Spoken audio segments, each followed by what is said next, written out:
हुजूर फरमाने लगे जब तुम किसी से मोहब्बत करो तो उसे बताओ कि मैं तुमसे मोहब्बत करता हूं। जिससे आप मोहब्बत कर रहे हैं ना, उसे भी पता हो कि आप उससे मोहब्बत करते हैं।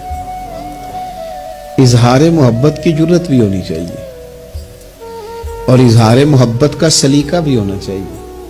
हमें आना चाहिए ये इजहार करना भी कि मुझे मोहब्बत है, ये भी हमें आना चाहिए। देखो ना, लोग नफरतें करते हैं तो उनका इजहार करते हैं कि नहीं।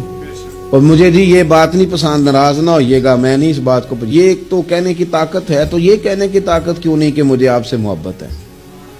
ये कहने की भी तो ताकत होनी चाहिए ना।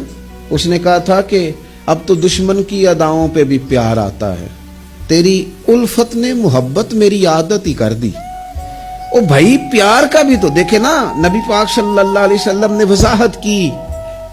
हुजूर फरमाने लगे जब तुम किसी से मोहब्बत करो तो उसे बताओ कि मैं तुमसे मोहब्बत करता हूं। मिशकात देखिए ना, हदीस मौजूद है। फरमाया उसे कहो मैं तुमसे मोहब्बत करता हूं। माना क्या है? उसे बताओ ताकि उसके दिल में भी तुम्हारी मोहब्बत पैदा हो जाए। उससे कहो जाके। एक सहाबी ने ना, एक बंदा गुजर रहा था तो अर्ज की, या रसूलल्लाह मैं इससे मोहब्बत करता हूं। फरमाया उठ। या रसूलल्लाह क्या हुक्म है? फरमाया उसे बता के आके मैं तुझसे मोहब्बत करता हूं। हुजूर ने उठा के भेजा। मैंने कहा इजहार मोहब्बत की भी तो जुर्रत होनी चाहिए ना, इजहार मोहब्बत की भी तो जुर्रत होनी चाहिए ना। शायद इसीलिए हजरत अनस बिन मालिक ने कहा था, या रसूलल्लाह मुझे अल्लाह की कसम, मैं रब से भी प्यार करता हूँ, रब के रसूल से भी प्यार करता हूँ, अबू बकर सिद्दीक से भी करता हूँ, उमर फारूक से भी करता हूँ।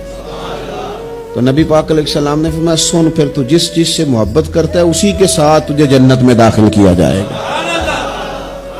तो सलीका भी तो होना चाहिए ना। महबूब ने फरमाया जा बता के आ। तो सहाबी गए, जाके कहा कि मैं अल्लाह की रिजा के लिए मोहब्बत करता हूँ तुमसे। तो वो भी सहाबी थे। कहने लगे अच्छा, अगर तू रब की रिजा के लिए मुझसे मोहब्बत करता है तो मेरी दुआ है रब भी तुझसे मोहब्बत ही करे।